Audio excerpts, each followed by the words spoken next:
The metadata library will help track and log changes that occur within the base schema. It can be installed using the script block extension in any Airtable base.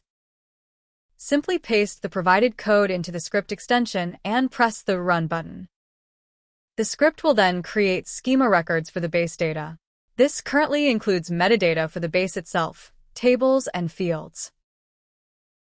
Activity is recorded within the log field of each record, keeping track of newly added as well as recently removed metadata objects, which translates to no more recreating a snapshot to verify a table or field used to exist.